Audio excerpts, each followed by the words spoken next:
voici jour 10. Aujourd'hui, j'ai choisi un danseur. Donc, je lance le chrono comme d'habitude 15 minutes et on commence. Alors, nous allons faire une verticale. Placer donc le bas. Alors, je vais prendre en fait le rocher aussi avec. Et le haut, donc ça va être le pied qui est le plus haut. Tout d'abord, je vais venir diviser ma verticale en 4 en prenant comme repère la hauteur de ma boule. Vous allez voir qu'on a une hauteur donc du rocher, une hauteur qui nous mène jusqu'à l'épaule, donc tout son bras, une hauteur qui comprend son torse et donc la jambe de droite qui va descendre de ce côté-là, et la dernière hauteur pour la jambe qui va monter. Donc comme d'habitude, je cherche à me mettre au milieu. Donc là j'ai mon milieu. Maintenant je vais chercher donc la moitié pour avoir 4 dimensions qui sont les mêmes. Super. Donc c'est bon. Donc là j'ai mes 4 dimensions qui sont faites. Je vois que la boule elle est ronde. Donc déjà automatiquement je vais avoir la largeur qui va être similaire à la hauteur. Donc j'essaie de trouver une symétrie, d'accord, que la partie de gauche soit égale à peu près à la partie de droite. Voilà. Ouais. Je vais la rebouger un petit peu plus par là. Ok. Donc pour mon rond, j'essaie quand même d'être du bon côté. Il y a toujours un côté qui est plus facile à faire que l'autre. Le meilleur moyen, c'est quand vous trouvez votre côté, vous tournez votre feuille. D'accord.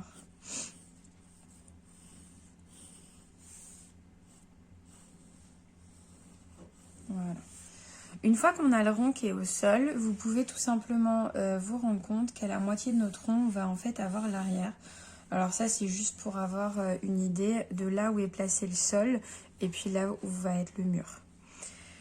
Une fois que nous avons ça, nous avons déjà la direction du bras qui, elle, est verticale. Là-dessus, on ne va pas faire plus que ce qu'on a. Par contre, sur cette zone-là, on va avoir le torse qui va en fait, lui, être avec une inclinaison. Tandis que notre jambe ici aussi a une inclinaison qui n'est pas du tout horizontale. On voit qu'elle est légèrement tombante sur le côté droit. Donc, pour nous orienter, nous allons pouvoir regarder tout simplement que déjà notre torse, donc de la base de notre épaule qui va se trouver quelque part par ici, jusqu'à la taille, on a la même longueur que le bras. Donc je vais pouvoir essayer de tracer une verticale en partant du principe que c'est cette inclinaison-là qui m'intéresse. Voilà. Alors je revérifie bien. Prenez bien votre temps sur les constructions. C'est vraiment la partie la plus importante qu'on va avoir à faire. On remarque effectivement donc que nos côtes sont comme ceci. Par contre, notre ventre, lui, il remonte pas verticalement mais presque. Voilà. Donc on va avoir quelqu'un qui est tordu au niveau du torse. Gommez les traits dont vous n'avez pas besoin petit à petit pour ne pas vous perdre. Maintenant, je vais chercher l'inclinaison. Alors déjà, je vais chercher à placer mon autre épaule. Je remarque que la largeur de mes épaules est égale à la taille de mon bras ici. Donc je vais pouvoir me dire que mon autre épaule est là. Une fois que j'ai ça, je vais pouvoir... Donc je parlais de repères sur le cours d'hier. Là, on va encore s'en servir. On remarque que l'épaule, elle est en fait alignée à la base. Donc là, en fait, on va avoir les orteils qui vont dépasser en dessous. Et là, on va avoir le pied. Donc si mon pied est quelque part par là, alors bien sûr, j'ai pas encore choisi où est-ce que je le mettais sur ma largeur. Mais je sais qu'il va être à cette hauteur-là. Je vais pouvoir placer ma tête. Donc ma tête, c'est la moitié de mon bras en taille. Donc je vais pouvoir placer ma tête ici. Et cette fois-ci, ma tête, elle est horizontale. Donc, hop, je reprends ma dimension. Tac, je l'amène comme ça. Ça me l'amène ici. Je vais pouvoir faire juste un ovale. Une fois que cet ovale est fait, ça marche dans le sens où je dois aller peut-être un petit peu plus haut, voilà, pour ma tête. Là, je vais avoir l'épaule qui est ici, donc ça fonctionne. Le haut du bras est vertical et après, on voit qu'il part. Bien sûr, pour trouver la taille, je vous conseille toujours de prendre la moitié. Mon coude va arriver ici, l'autre moitié, c'est bon. Mon poignet va être là et après, je vais avoir la main qui va être ouverte.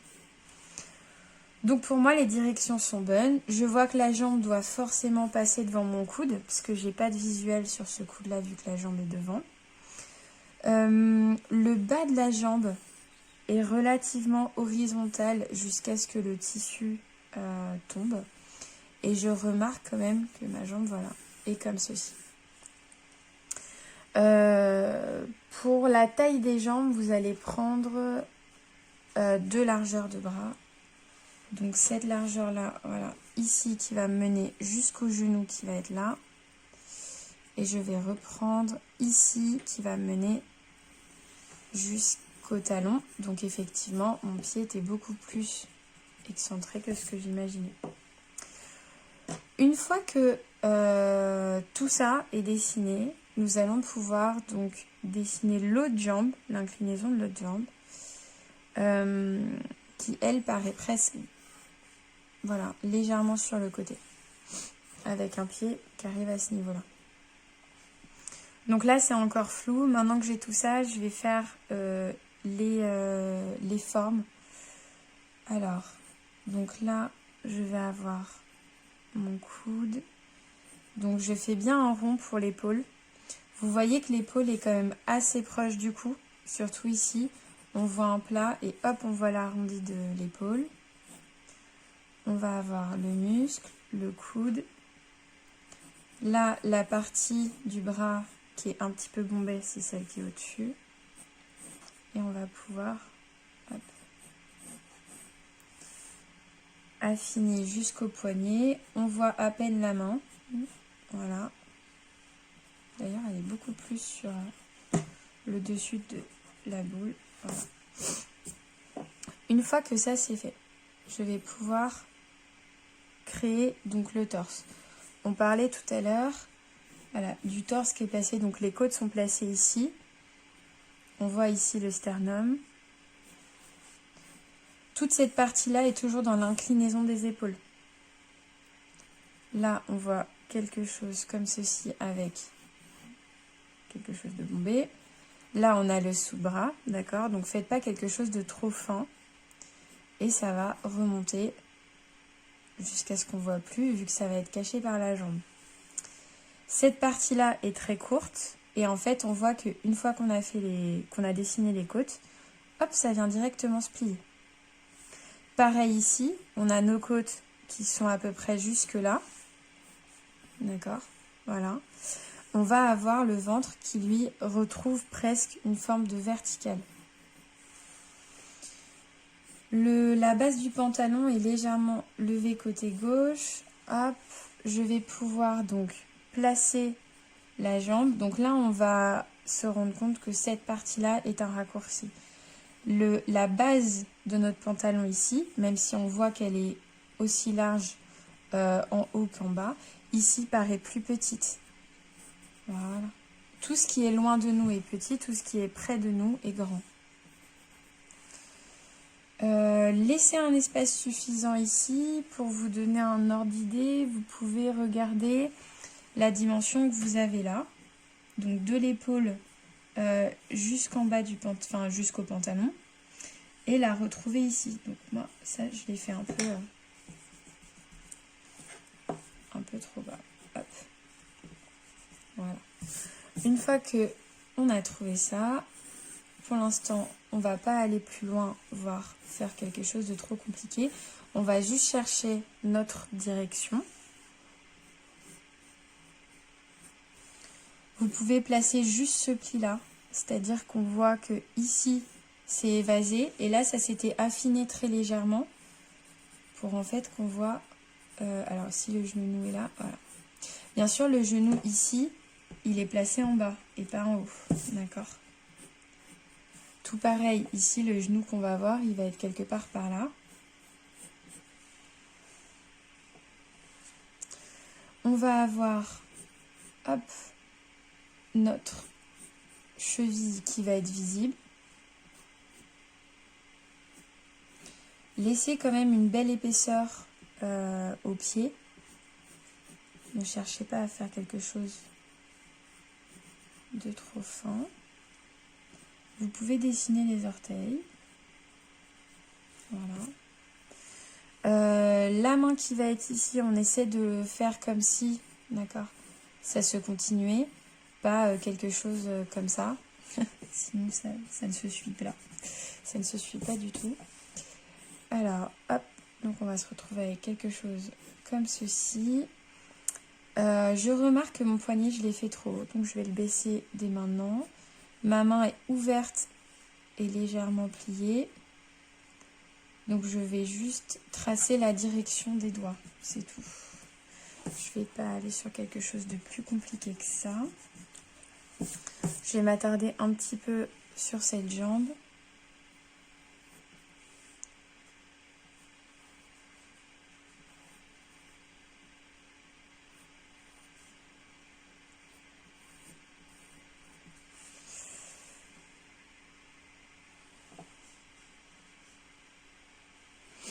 Je pense que je peux la faire légèrement plus grande.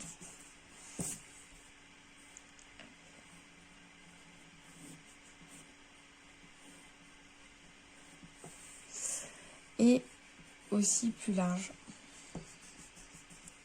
Une fois que j'ai fait ça, on voit que le pied est très fin derrière. On le voit à peine. On voit juste la pointe, le talon. Et en fait, après, on voit la malléole qui est là. Le talon. Voilà, les orteils. Et c'est tout. Peut-être que je vais rétrécir un petit peu la tête. Affiner un peu quelques traits. Alors là, il nous reste 2 minutes. Donc ce que vous pouvez faire une fois que vous avez réussi déjà à atteindre tout ça, comme vous avez pu voir, c'est un dessin qui est assez compliqué à cause des inclinaisons et des proportions. Vous pouvez juste déjà essayer d'affiner tout ce que vous pouvez trouver comme repère. Voilà.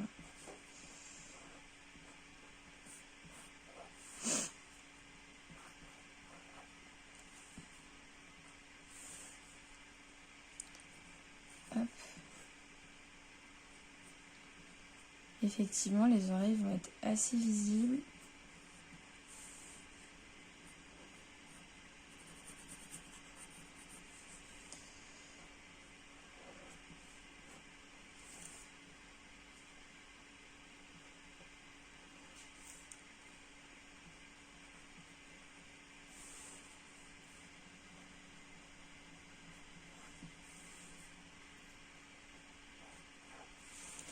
Je vais légèrement baisser ça. Ce qui va me laisser de la place en fait pour cette jambe là.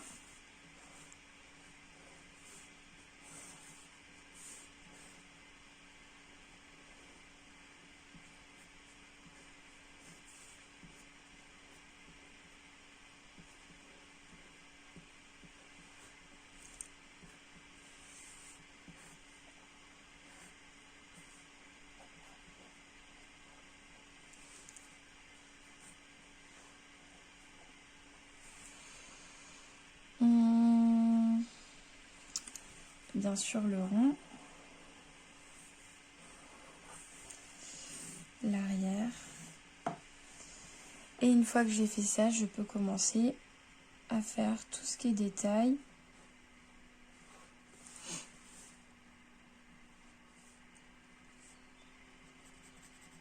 Traiter les ombres d'une façon sommaire comme on fait d'habitude.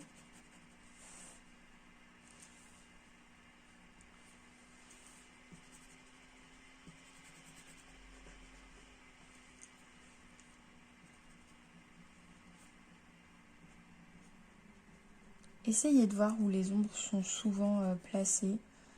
En fait, c'est toujours un système de creux et de bosse. Là où il y a un creux, il y a une ombre. Là où il y a une bosse, il y a de la lumière.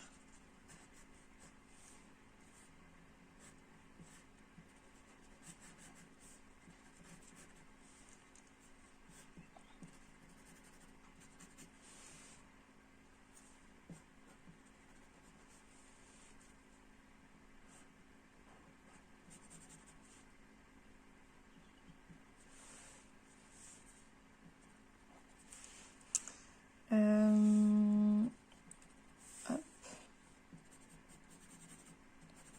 Là, on a dépassé légèrement les 15 minutes. On vient de les dépasser. Donc, pour les ombres et les lumières, prenez votre temps. C'est un petit plus, un apprentissage que vous vous laissez.